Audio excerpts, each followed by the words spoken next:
Finally, you hire a barista who checks all the boxes: experience, confidence, and a great resume. But within weeks, they start making changes, altering your recipes, questioning every process, and frustrating your team. Customers notice, staff morale drops, and before you know it, they leave and you're back to square one. Have you ever been in that situation? Hiring baristas isn't just about filling a position, it's about finding people who respect your vision, understand your cafe's vibe, and they help create the experience that keeps customers coming back. But here is the big challenge. How do you attract top talent, choose the best fit, and avoid high turnover? Now, I've been in the coffee industry for years, hiring, training, running successful cafes. I think I know firsthand what works, what doesn't, and the mistakes that can cost you thousands. This video is the first of a 3-part series. In part 2, we'll cover training, and in part 3, we'll talk about retaining baristas for the long term. Your baristas do more than just make coffee. They create customer experiences that build loyalty and drive sales.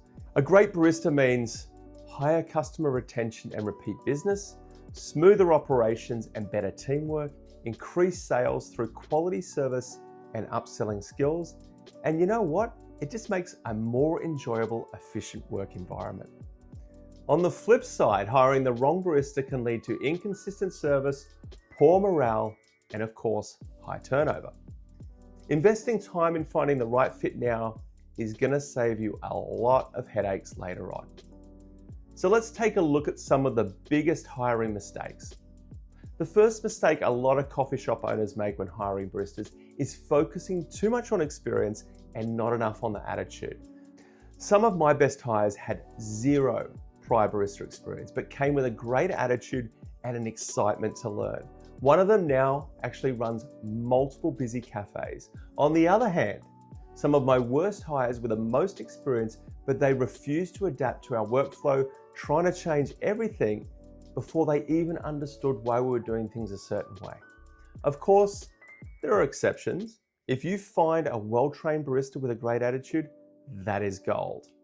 Now, while it's great having a fresh perspective from a seasoned barista, experience alone is not going to be enough. The best baristas bring new ideas without disregarding what already works. If they walk in and they immediately start changing things without understanding why your cafe runs a certain way, it can create chaos. But when an experienced barista respects your workflow first and then suggests improvements later, that's when you get the best of both worlds. A fresh perspective that enhances, not disrupts your cafe. Another very common mistake is being vague in your job listing. If you don't clearly define what you're looking for, you'll waste time sorting through unqualified candidates. Make sure your listing matches the role you're trying to fill. For example, are you looking for a barista that can work weekends? You know what? We'll talk about that a little bit more later on. The next mistake is very tempting when you're busy, but it can lead to a lot of wasted time later, and that is skipping the interview process. A casual conversation, it usually isn't enough. You need targeted questions that test both skills and personality. I honestly think out of all the mistakes, not doing this next thing will probably come with the most regret, and that is not conducting a trial shift. Interviews, they're only going to tell you so much. A short paid trial shift reveals how a candidate actually works behind the bar. The last mistake is hiring out of desperation. This mistake, unfortunately, is hard to avoid at times, but as tempting as it is to just kind of fill that spot ASAP, a bad hire will cost you more in the long run. Imagine this. What if your next hire was a barista that not only mastered your drinks, but became a key part of your cafe's identity? Or if you prefer buzzwords, culture. So how do you avoid these pitfalls and make sure you're bringing in the best person for the job? Let's break it down. Start by writing the perfect barista job description. A great job post attracts quality applicants and it deters those who are not going to be a good fit. Here's what I found works. Make sure you have a clear job title. Instead of just barista wanted, try something like barista, specialty coffee experience preferred, or part-time barista, will train the right person. The next thing to focus on is what the job involves. Too often, many cafe owners take the shortcut and don't take the time to list out the details of the position. Being detailed here is what counts.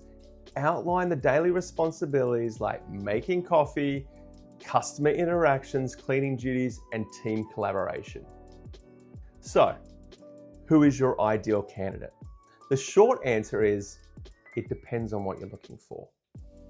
It starts with knowing your current team's capabilities and identifying the areas in which your business needs to grow. For example, if the majority of your existing team are not available on the weekends, then you need to find someone that will fill that need. But that is just the start. You need to make sure all the other boxes are ticked, like strong work ethic, great with people, willing to learn, reliable, and yes, someone who's willing to have a laugh at times.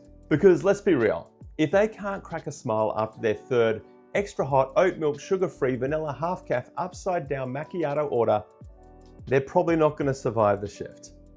By now, you might be thinking, all of this sounds great for me, but what's in it for them?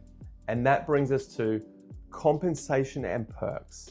You need to be upfront about pay, tips, and any other benefits like free coffee, flexible scheduling, or training opportunities if you are looking for serious candidates.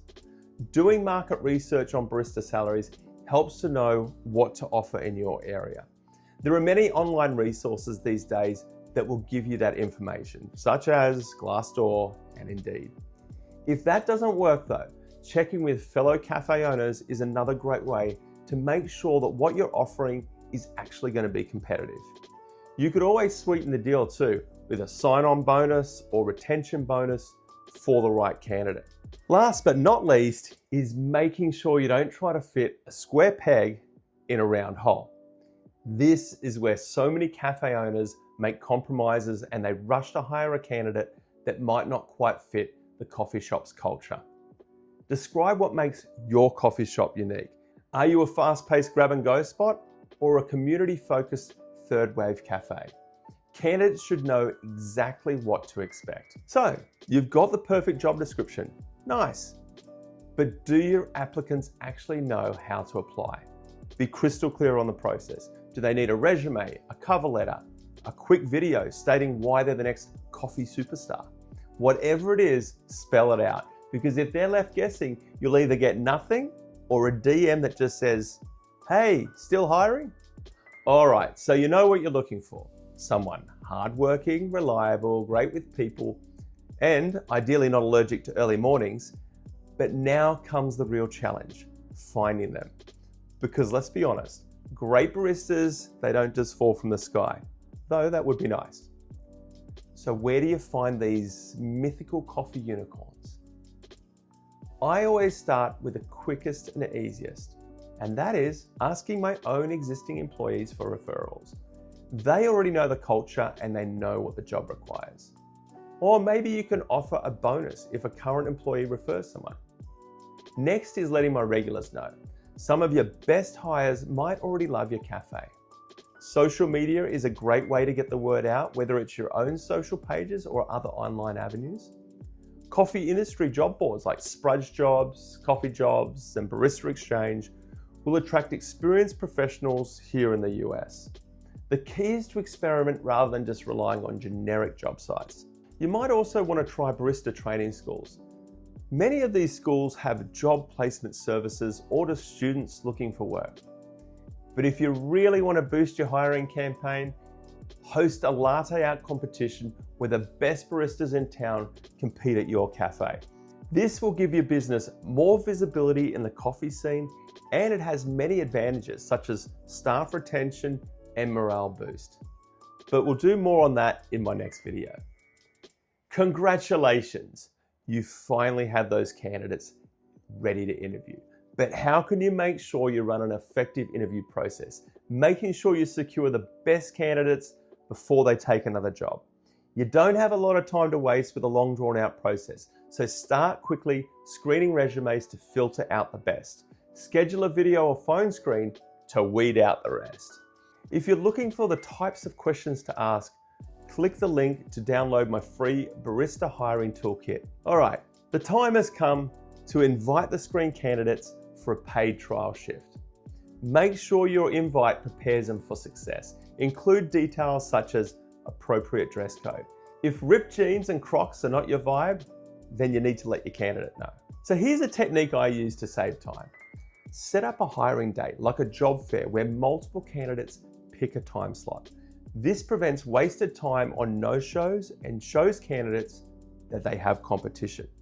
The main objective of this is to assess how your future barista interacts with customers, handles stress, and see how they work with your team.